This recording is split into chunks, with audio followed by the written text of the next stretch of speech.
আমাদের এখানে হচ্ছে তিতাসের আমাদের টোটাল স্যাংশন ছিল হচ্ছে প্রায় 55 লক্ষ কিউবিক মিটার, যেখানে আমরা হচ্ছে জানুয়ারি ফেব্রুয়ারি মাসে আমরা 5 লক্ষ কিউবিক মিটারের মতো পেয়েছিলাম। কিন্তু বিগত মার্চ থেকে আসলে আমাদের চাহিদার চেয়ে অনেকখানি যোগান কমে যায়, 3 লাখে নেমে আসে, যেটা হচ্ছে বর্তমানে প্রায় 2 লাখের নিচে নেমে আসছে। এতে করে আমাদের হচ্ছে টোটাল হচ্ছে যে ইলেকট্রিসিটির রিকোয়ারমেন্ট, সেখান থেকে আমরা অনেকখানি পিছিয়ে পড়ছে, যেটা হচ্ছে আমাদের উৎপাদনে অনেকখানি ব্যাঘাত সৃষ্টি করেছে।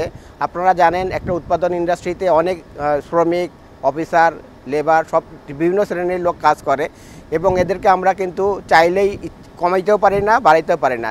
সেই ক্ষেত্রে হচ্ছে আমাদের উৎপাদন যখন ব্যাহত ঘটে তখন হচ্ছে আমাদের টোটাল কর্মক্ষমতা কিন্তু আমরা ইউটিলাইজ করতে পারি না, যার ফলে হচ্ছে আমাদের কিন্তু প্রোডাক্টিভিটি কমে যায়, সেই সাথে হচ্ছে লোকের মোরালও অনেক কমে যায়। এটা হচ্ছে আমাদের হচ্ছে ওভারঅল উৎপাদনের ক্ষেত্রে একটা বিরূপ প্রতিক্রিয়া সৃষ্টি করে। আমাদের এখন টোটাল সক্ষমতা হচ্ছে 1 লক্ষ মেট্রিক টন, যদি ব্যাগে বলি ওটা 20 লক্ষ ব্যাগ উৎপাদন করতে পারি প্রতি মাসে।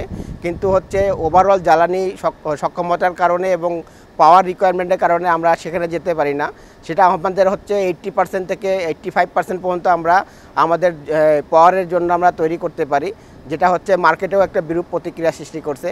কারণ আপনারা জানেন আমাদের হচ্ছে প্রোডাক্ট হচ্ছে অনেক উন্নত মানের প্রোডাক্ট বানাই, যেখানে আমাদের হচ্ছে টোটাল কোয়ালিটি হচ্ছে ফুলফিল করি, যার ফলে হচ্ছে মার্কেটেও আমাদের প্রোডাক্টের অনেক ডিমান্ড।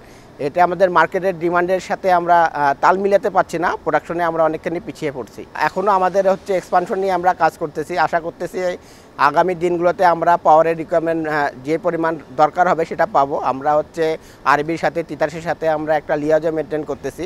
আমরা ইনশাল্লাহ আগামী বছরগুলোতে আমরা কাজ করতেছি যাতে আমাদের সক্ষমতা আমরা দ্বিগুণ করতে পারি।